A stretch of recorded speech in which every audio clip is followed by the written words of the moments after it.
My name is Christopher Pryce. I'm the Senior User Interface Developer for our User Experience Group at Digital River. I write interface code for a living. I do framework level code that other people will implement.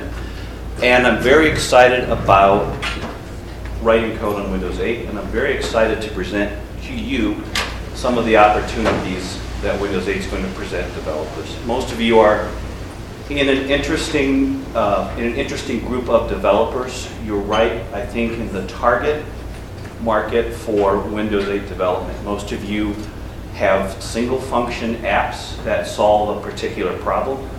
So this type of software is very suited to moving towards Metro style apps in Windows 8. And some of you may or may not have already been looking at this operating system or other kind of mobile. Who here has done anything mobile? Mobile app, anyone?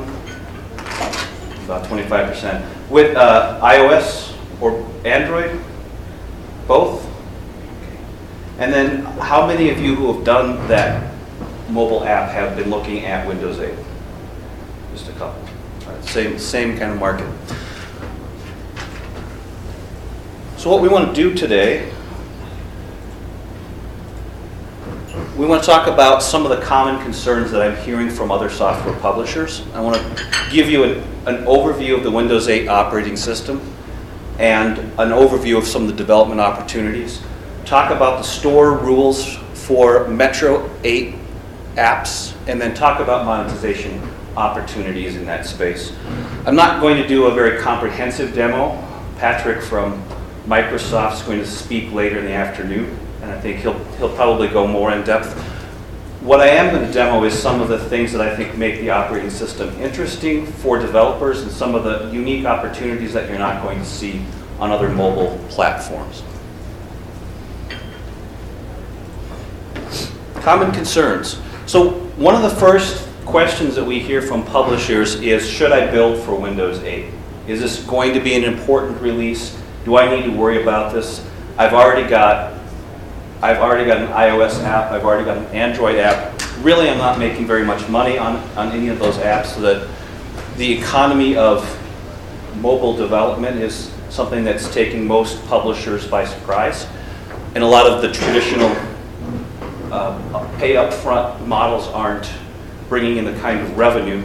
You're looking at a $29.99 download versus a $5 app. You can immediately see that you probably need to get 5 to 10 times the number of downloads to make your same revenue numbers. So people are asking us, should I build for Windows 8? Also, if you're going to build for Windows 8, are you going to lose your direct relationship with your end customers? I think most of you understand how important that end relationship is. And the question comes up, on other mobile operating platforms, the platform seems to own the customers. Is Windows 8 going to be the same? I get questions about different monetization strategies that can be used to drive revenue. And then the last one is very important.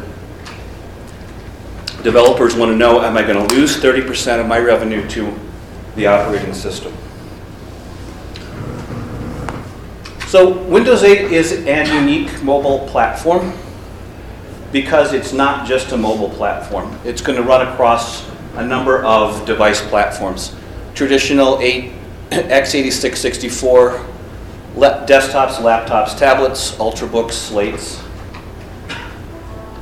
So unlike iOS and Android, you're not targeting one device platform, one device footprint.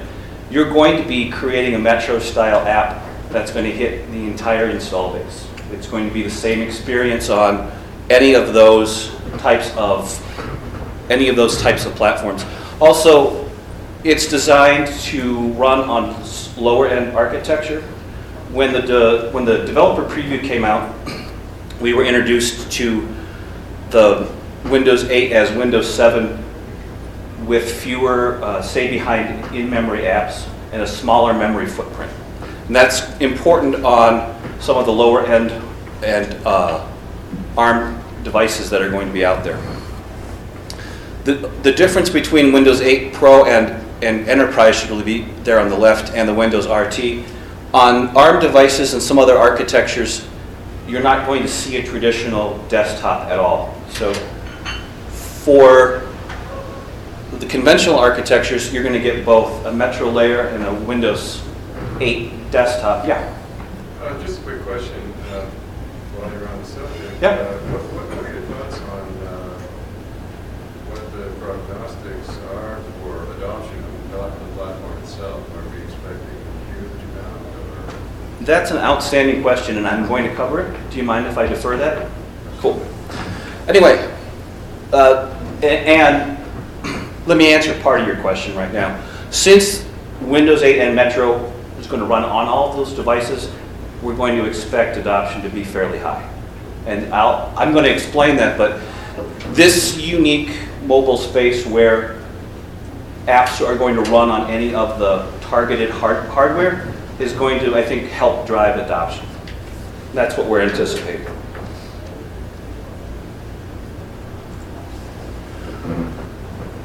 So let me talk about the opportunity that Windows 8 is going to present for you. Windows 7 was the fastest growing operating system in Microsoft history.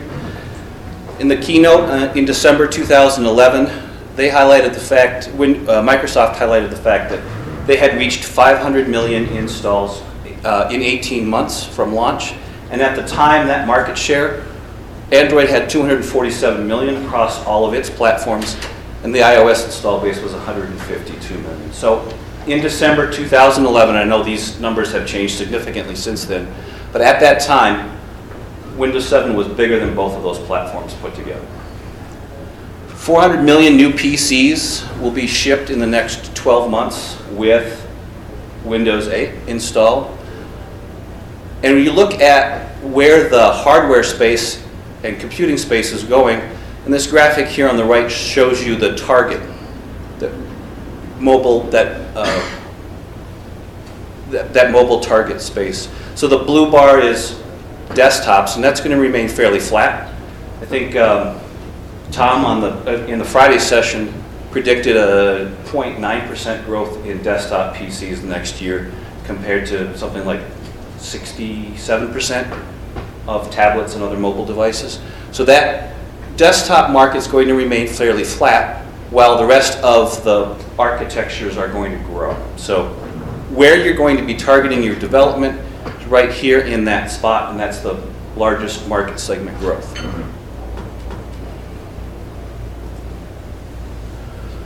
Other nice thing about Windows 8, the storefront's going to be built into every version. So your store is going to appear on any of the hardware platforms that you're targeting: desktops, laptops, ultrabooks, slates. The only thing that isn't going to be integrated as of now is the phone platform. We've been told that it's a roadmap issue for Microsoft to integrate all of the mobile platforms, but there's been no timeline for it. And every install of Windows 8 is going to have the same Metro layer, the same start screen, tiles, other things that make the operating system interesting. That experience is going to be the same on any of the hardware platforms. Release dates, I think Monday, Microsoft just announced officially their release dates. August is the release to manufacturer for OEM work, and late October is the target release for consumers.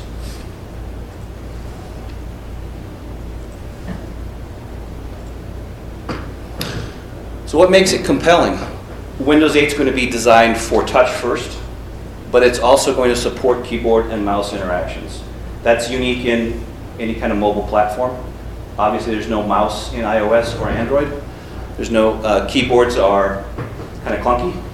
So Windows 8 is going to be designed to support touch interaction, and it's also not going to ignore keyboard and mouse. So the traditional business applications still going to be supported very well. Designed for a number of form factors, obviously we've covered that. Native support for HTML5, CSS, JS, C#. It's going to make some of your Metro app development very easy. The Microsoft developer team has told us if your web app runs in Internet 10, your web app can run in the Metro as a Metro style app with very little configuration. Interesting contracts for search, share, and file picker, and really here's where I'm going to demo the operating system to show you some of the things that are unique in this space and are going to be compelling for you. So here's the start screen that we talked about. It does replace the start button. And I know some of the reviews for Windows 8 have complained about this fact. I don't have a start button. What do? How do I shut down my computer if I can't go to start to shut down? So that's going to be a pain point for consumers initially. But consumers react to change fairly well once they get to understand what it's about. We make the analogy when 2010 Office was introduced, they came out with something called the ribbon, and users said, "This is terrible. You've completely redesigned the operating system. We hate it." It's now the best-selling version of Office that's out there. So users will adopt change. Ribbons are still terrible, though. Well, okay. It's debatable, and there are going to be some features of Metro 8 that people don't like. The nice thing about that is you have a desktop if you don't like, let's get out of this. You have your traditional desktop that you can go to with one click. Would have been nice, I think, in the developer preview, there was talk about a plan to set which environment you started up in, whether you wanted to start in the desktop or the Metro. I think that didn't make it into the final version. But for people like my father who aren't going to adapt to change very well at all, he would probably like to be able to boot up in desktop mode. So the desktop is there. We've been told over and over from the Microsoft evangelist team that 32 and 64-bit apps, they still love them, they're still supported. And we've been promised a couple of times that if your app runs on Windows 7, it should run very well in Windows 8 with some minor changes to drivers. What's unique in this space, I have to demo it with the mouse, is the Charms menu. That's the 5 icons that just appeared on the left. And this is going to be consistent across any application. No matter where you are, you're going to have access to that Charms. Is there a keyboard equivalent to it? I don't know. Versus mouse in the top corner? There isn't a keyboard equivalent, but there's a swipe interaction that's... Try Windows C. Yeah, there is a keyboard equivalent. It's a good question, and the interface is such that I've actually never tried to look for a keyboard equivalent. I tend to use the swipe interaction, and I can't really show you that demonstration here. But if I were to swipe from the right edge with my thumb on a touch device, the Charms menu would come up. And if I swipe from the left, you get application switching, which you can't see because it's switching on my desktop. Also, you do have mouse interactions if you don't like the swipe interaction. So there's a variety of ways to access content. Still scroll with the scroll wheel. And then there's a touch scroll as well. And the touch scroll is very nice. But let me go back to what I was talking about here that is going to be attractive to developers, and that's the Charm menu. So search, share, devices and settings, and the start menu. Those are all going to be available no matter what application you're in. It comes up. So the user is going to be accessing system-level features with a swipe or a mouse gesture, and they're going to be there. Any application on Windows 8 in the Metro layer can sign up for a search, share, or file picker contract. And basically, the app declares, I want to handle searches. The user is going to be going to this Charms menu for almost all of their searches. Developers are being told, don't bother programming a search box in your application. Leverage the built-in Charm. So when we bring this up, right now News 360 is going to be the application that's in the foreground. It's going to respond to any kind of searches that I type in. So if I type in, what do we want to search for? Romney. What's that? Romney. Romney, okay. There's got to be something. There's got to be something on Romney. Well, That's fun. that's Romney, but That's close. Those results for Romney. So, News 360 has access to my search. It took that text input from me, and that's one of the search methods. And it decided what it wanted to do with my search and provided the results. That's going to be important as a developer. You see there's a number of applications here that want to respond to searches.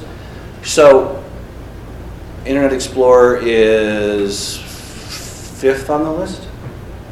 So you need to plan for some users not hitting the Internet Explorer to fulfill a search. Anyway, if you had an item selected, you could use the share contract. This app doesn't share because it's probably the target for sharing.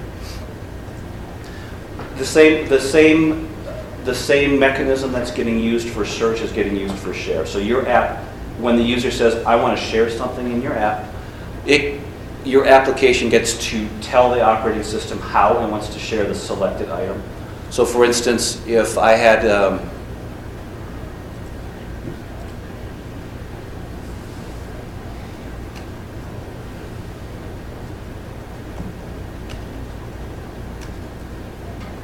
let's go out to our site.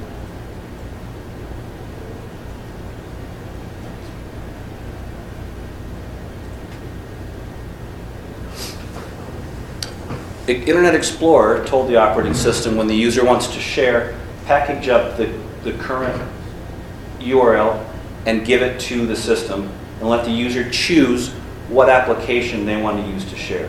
So any of my social media that's in here, I now get the opportunity to use whichever one I'd like to share this. There's no need then to put a dig link or a Facebook or Twitter link in your page.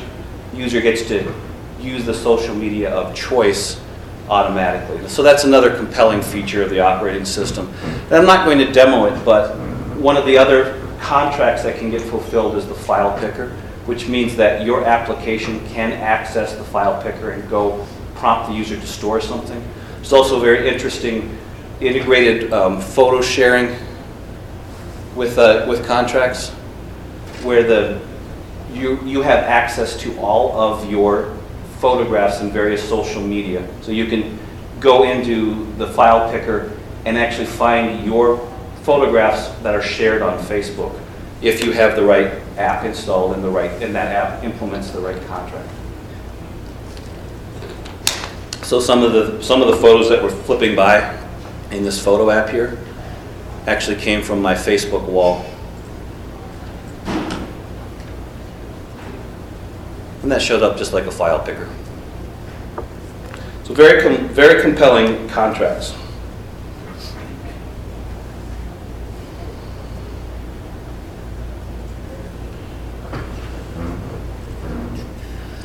You got any questions on contracts before I move on? Sorry. How do you define contract? Sorry? How do you define contract? You define a contract when you prepare your app. In Visual Studio, there's a package manifest, and you select the number of features that your app is going to respond to. So as you're packaging up your app, you're going to tell Visual Studio in the Windows Store, my application wants to respond to searches, it wants to fulfill share contracts, and it wants to use the file picker. When the user installs it, they get told which of those features this app is going to use, and they'll opt in at that time. Anything else?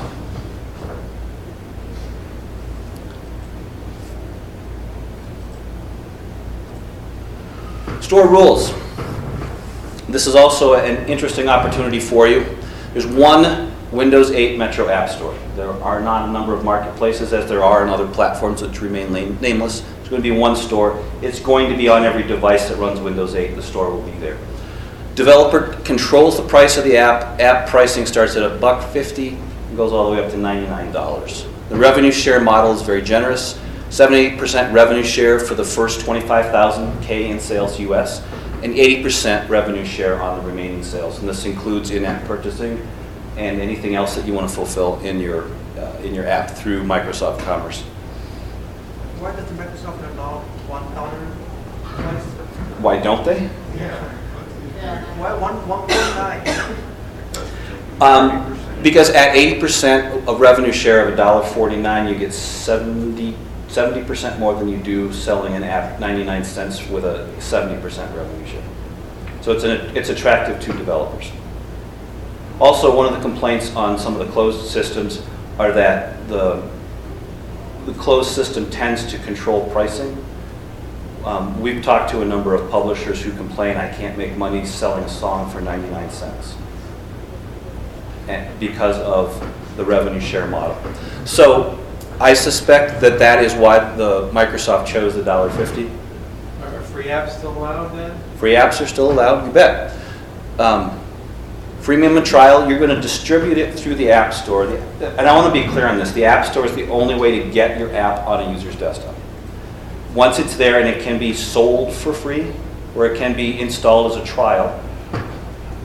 Once it's there, you can use Microsoft Commerce to fulfill in-app purchasing or upgrades with the same 70-80 revenue split, or you're allowed to bring your own third-party commerce system into in-app purchasing and keep 100% of the revenue share minus whatever your e-commerce platform is going to give. So if you have an existing relationship that's favorable in the e-commerce space, you won't have to get rid of that relationship in order to sell through in-app purchasing and upgrades in your Windows 8 app.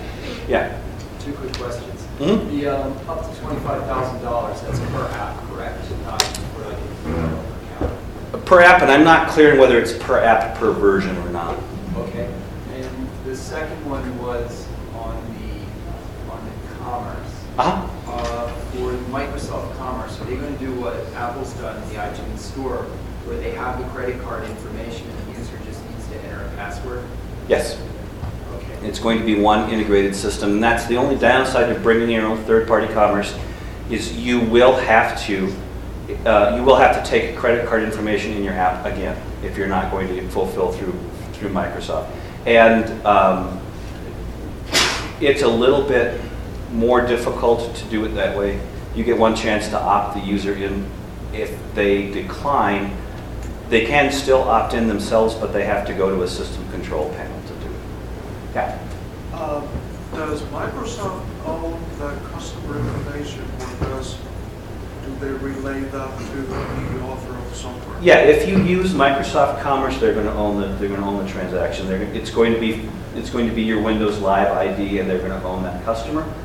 And I don't think you have any access to any of the customer's private information. So that's where a third-party commerce system can be a compelling choice. Good question. Anything else? Yeah. Sorry, could you just expand a little bit on what in-app purchasing is? Yes, I'm sorry. We did get that question on the Friday. So an example of in-app purchasing, if you have a game and you distribute the game for free and you want to sell the user some kind of power-up or some kind of magic token, coins. The example was Smurf Village. You get to build Smurf Village, and it builds slowly unless you buy a coin, and then you can add to your Smurf Village much more quickly. Some first-person shooter games, you can buy weapon upgrades. Those types of things are considered in-app purchasing. We're also talking about selling a free and partially disabled version of your app and fulfilling the upgrade with a third-party solution provider. Yeah. So it supports trials, allows trials, which Yes. is a nice thing, but is there any sort of trial limitation enforcement in Metro, or are we still writing our own? If you go with the Microsoft Commerce solution, there's built-in enforcement of trial and entitlements. That's built into the Metro 8 layer. If you bring your own commerce solution, you are going to have to go back out to cloud or write something to a disk to entitle that yourself.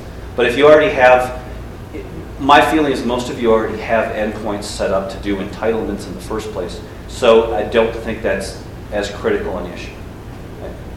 Yeah.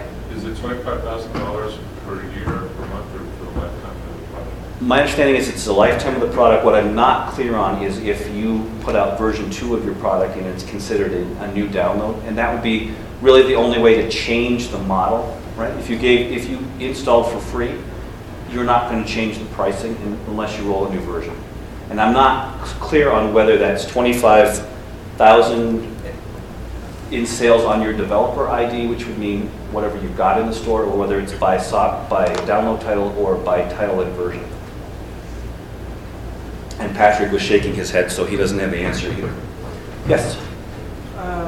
Let's say for my app, I offer both, two options. I can use both Microsoft e-commerce and also third-party solution. So I'll be allowed to offer different prices for two options. They say I can offer users a little bit more discount if they use the third-party commerce because. No, yeah, I see where you're going with the question. So basically, the question is, hey, I'll sell you this in-app purchase for $1.50 if you click this button, and we'll fulfill with Microsoft, or I'll sell to you for $1 and we'll fulfill with another third-party commerce solution. And I don't think you want to do that in the first place. And I guess I would hesitate to say that would be allowed. Most of what we're talking about here is greenfield development. And when I'm working with publishers and working with Microsoft at the same time, some of the answers that we're getting from Microsoft is we'll evaluate that type of thing on a case-by-case basis, and we want to see your app work. Okay. We talked in-app purchases already. Also, advertising. Microsoft has an advertising SDK. They released a new version in the beginning of June, and they're allowing third-party solutions for advertisers. You can bring your own ad solution. So if you're doing ad-funded apps, that's another opportunity for in-app purchasing. You can ask the user if you'd like to get rid of ads for $5 and fulfill that either way. Is those ads powered by Bing? It's powered by Microsoft Advertising, and Microsoft Advertising has its own web presence. I think that would probably be the best place to go.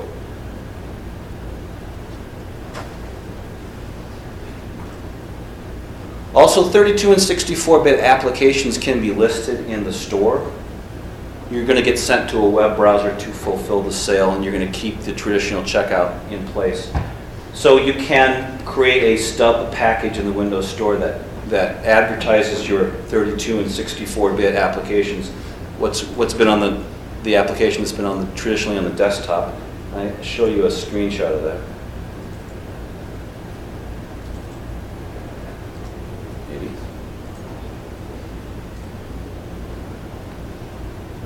Nope. Sorry. So this would be an example of a traditional app in the store, and it's going to get fulfilled by going to the user's website. So that's something I think you're going to want to investigate as well. Is that considered an advertisement, Patrick, when you do that? I'm sorry. If you're listing a desktop app through Windows Store like WinZip's doing here? I don't believe it is. So you can just prepare a package, send it all on up and advertise your 32 and 64-bit app? That's my understanding. Yeah, it's essentially just, Rob Walling mentioned various search engines. This becomes a search engine. Right. So, The entire operating system becomes a search engine If here. you're selling a desktop app already, it's kind of crazy not to at least do this. Right. Yeah. So you mentioned earlier on that everything that goes on to Metro is exclusively delivered through the App Store. Metro apps, yes. 32 and 64-bit applications are still, if you have an electronic software downloading, it goes through your web browser onto your operating system, and it gets a tile in the Metro 8 layer. Traditional way Yep. Yeah. You sort of answered it there. If I'm browsing in Metro and search for an app, and the app that's retrieved is a traditional 32 or 64-bit app, and I click on it to go and install it, does it automatically switch to the desktop mode to run that? Because that won't run inside Metro. That's correct. Yeah, and I'm giving you examples of that without even telling you. Here's my tile for Microsoft PowerPoint, and if I click it, I'm back in the desktop in PowerPoint. So it's fairly seamlessly integrated between the two. You're going to have tiles on your startup desktop and applications, you'll be fighting for desktop space. What's really nice about the Windows 8 operating system, these tiles can be upgraded, right? If you have a Metro 8 app, this tile is something that you can push notifications to. The classic example here is the sports app right here. This will push scores that I'm interested in. It will push them out as they become relevant. So if Joe Mauer, God forbid, hits a home run and the Twins win, my live tile on my desktop will get updated. It's also a very compelling feature. And again, as Patrick said, if you were a traditional software publisher, why wouldn't you take advantage of making this package up in the Metro 8 layer and putting it in the store for advertising? Yeah. Is there a possibility for having some kind of hybrid applications, a combination from the Metro and desktop that communicate? No. No. The Metro 8 layer is designed by default to be segregated from the desktop because there are some versions of Metro 8 that are going to run on an ARM device that doesn't have a desktop. Now, we've seen publishers work around that because you have access to writing files into a user's directory if you have opt-in permission. So there are ways that you can integrate the two, and I think it's a very good question. It's something that I was just about to cover. What you're doing essentially in that situation is defending your brand with a Metro 8 app. You're using the Metro 8 layer as a branding layer, and you're either driving traffic to your website through it, you're creating a mini experience for the user to get to your desktop, or I've actually even seen Metro 8 app that's going to be used to provision desktop software. So yeah, the answer is yes, you can do that. Yeah. How's Microsoft doing it for, some of their workhorses like Office? Good question. I haven't seen the RT release version of Office. It's desktop app still. Well, what are you doing in the RT space with Office then? It's still there's an exception with WinRT. In general, Windows RT doesn't have access to desktop apps. They would have to be recompiled for each ARM architecture. The exception is Office doesn't have a full Metro version that isn't going to happen in time to launch, certainly. So Office apps are available on Windows RT. And that's desktop still is just for Office. Can we make our own exceptions too? Nope. It's only Microsoft. It's only Microsoft. Or any app product that has greater than $15 billion in sales. Nice. Nice response. You'll take any 15 billion. My feeling is they'd actually make an exception about 10 billion. Okay. So let me talk about monetization. What we're telling publishers and why I think Windows 8 fits in your space. The first thing you're going to decide is, what's my product? And again, this audience is the type that has already solved a single problem, and that's very friendly to app development. When we're designing applications in a mobile space, a single function app is great. You want to streamline that experience so the user chooses your app to solve a very specific task or a couple of very closely related tasks. You want to determine your product goal. We have three main options with a Windows 8 Metro app. You're creating an app to drive traffic somewhere else. You're creating an app to brand, or you're creating an app that you're going to sell and make money with. And there's some kind of combination between the three, but oftentimes the product goal is going to be single or single with a secondary function. So you could be driving traffic and making money. You could be branding and driving traffic, or you could be branding and making money. Choose your monetization technique. We've talked about a number of monetization strategies. When you're choosing your monetization technique, you should understand that in the mobile space, 72% of the revenue comes from in-app purchases. And of the mobile apps that are out there that have in-app purchasing, 48% of them are distributed free. And that's a rising trend. So over half of the in-app purchase and revenue apps out there are given away free, and they make all of the revenue from other sources in the app, ad funding, freemium subscription services, etc. Then you're going to enable the monetization components inside the app, and that's marketing speak for write some code. Also, it's important at this point, you might want to consider a commerce system that allows you to do some sort of testing. You can do some kind of A/B testing to see which of your monetization strategies are going to succeed. I'm going to tell you right now, 50% of your monetization strategies are going to fall short of your goals. That's just an industry trend. You should plan for that failure, and you should use that failure well. Right? There's no sense in making a mistake if you're not going to learn from it. Deploy, and the other part that's very important is to deploy some kind of retention program. You want to get users coming back. You want to get them updating your app. You want to get them looking for other apps that you publish. And this is where it's important at this point to own your customer. And then the cycle is going to repeat. You're going to retain those customers. You're going to offer them another type of app opportunity. You're going to monetize it. You're going to write code and distribute. Good. So we've had some interesting questions already, and that's great. Anything I didn't cover that somebody wants to have covered in the last 10 minutes? Yeah. Are there any kind of apps that are not going to be allowed in the ecosystem? Yes. What kinds? Oftentimes it's on a case-by-case basis, but I can tell you your app will get kicked if it doesn't serve some type of purpose for a user. If you're simply publishing something to sell sell calendars or something, those types of applications are less likely to get approved. But so it has to serve some sort of basic functionality for a user, something that they want to open up your app to do. Is there going to be some sort of review process? It is. They promise it's going to be more transparent than other mobile platforms. Having gone through it right now, it's some of the tools that get distributed for developers are very nice. So I can run an optimization check on my app with a desktop tool, and it will tell me where it's likely to be deficient and get rejected. And then there are a couple of other built-in developer tools.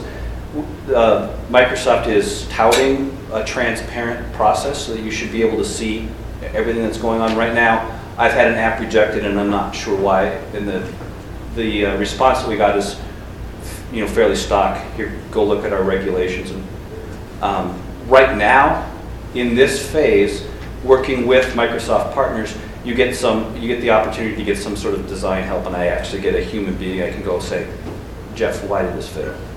So, and that's very nice. And this is the time to take advantage of that, because that type of program gets closed down soon. Yes, but remember that there's going to be Microsoft evangelists around the world who are goal with getting developers creating Windows 8 apps. Right. So you should be able to find someone who's pretty motivated to come through the process. But that's an important point, that the stated goal is transparency. It might not be implemented perfectly yet, but the goal is that you'll be able to run the same tools to check whether or not you'll make it through the process Right. that the people have done. Right. You're running the same tools the engineers are running. Yeah, go ahead, Mike. Mike? So I want to continue selling my desktop app. Uh-huh. So what's this thing I'm going to make for the store? You would prepare an app. Basically, you would prepare an app that doesn't have any functionality, and you would bundle that and actually upload it and submit it to the store for approval. Just a trial? What is it? It's an empty software bundle. I'm not quite sure, because right now submitting to the store is disabled while they're working on the RTM, and I would have more information on that when I see the RTM release, because I'm working with a couple of OEM partners on just exactly the same solution that you're talking about. So we're in this gray area where we've been told there are tools, we've seen some tools, and then the tools got taken away temporarily, and that's going to come back very soon. Yeah, and back. Do you have any estimate when the store is going to be open for everyone? When the store is going to be open for everyone? October. Well, what do you mean by open for everyone, though? For the developers, how to get it in the store. I actually think RTM is probably a better Yeah, RTM's probably a better opportunity. When that comes out to the OEM manufacturers, our understanding is we're going to be start submitting our applications for OEM inclusion in August to get to the store. So if I'm going to be on a desktop on a manufacturer's platform with an application, it's going to go into the Windows Store just like everything else. And I need to have that submitted so that it can get written to disk before the device ships. So I think late August or early August, we're going to be able to start to see store submissions and get some final answers on that. Yeah? You talk about transparency in the process for submission. Do you have any, I mean, evidently you've been through this yourself. Can you give us some estimate of the time frame required, the amount of time required to get through this pipeline to deployment? I don't have a great answer on that. Right now, it's been very responsive, but right now I'm only up against 150, 200 some apps. So There should be like a tidal wave of these things in August. there might be a tidal wave of these things in August that hits, but Microsoft has been very good about working with those early adopting developers. So I think that process, most of the time, by the time I get an app ready to submit to the store, I have a good grasp on whether or not it's going to get approved. And why it's getting rejected is probably going to be a minor implementation detail that I forgot about. So you've done this actually yourself? You've got to the point where there's a tile on your opening window? Yeah, I have a couple of things that we're developing right now. Those can get sideloaded from Visual Studio onto your desktop for testing. And that's another point that I didn't cover, and I'm very sorry about that. There's opportunities in the enterprise space too for side loading of apps. So in the Windows 8 Enterprise version, you can distribute your app without going through the store. That seems to me that's been made fairly technical and difficult. But that's not what I'm after. Okay, you've done this one. How long did it take you from? Okay, I've got an application. I think it's good. It shows up as a tile. It shows up as a tile? Yeah. Well, not from side loading, but actually on the store. Oh, we're not in the store yet, so I can't answer that because right now I can't submit to the store. It's been kind of closed off in this period. I can give a little. Yeah, go ahead. I don't have an official answer, but I can tell you about our internal planning. The team I'm on, we have specific companies we're working with to create apps in that fiscal year. And in our little planning part of the process, we're giving ourselves a week in that process. So that means we're anticipating it's longer than a day, if it's a day. But it's not months. It's not months. We've had an average. It's going to work. We're saying give ourselves a week. Right. That's your expectation. That's our expectation. Sure. And we've gotten rejection notices in 2 days. Terry, yeah, are you sort of worried about this store like destroying your business, or would another take on it be that really you couldn't care less about the $199 apps, but the $400 ones like mine? I need to give people the option to pay on the company credit card, not just click the buy on store. And yes, as a developer, you are going to need to get a handle on the economics of mobile development, and it's a change from the pay upfront model that most of you are used to, and it's going to take some planning. So what I've been telling people is in the mobile space, you're worried about the first thing you worry about is customer acquisition cost. How much is it going to cost for me to acquire new mobile customers? Then you want to worry about monetization stream when you have a handle on that. And the guideline here is 3 times your customer acquisition cost is where you want to target revenue. So that's some very simple metrics in planning that will help understand this space. The other thing that you want to be aware of is how your software is used. So if you have a piece of software that is likely to be used fewer times, but it solves important tasks, disk recovery type of software, other tasks like that where the user needs to use it once and then may never come back to it, in-app purchasing is probably not a good monetization strategy. You're going to make pennies per user as opposed to an upfront cost.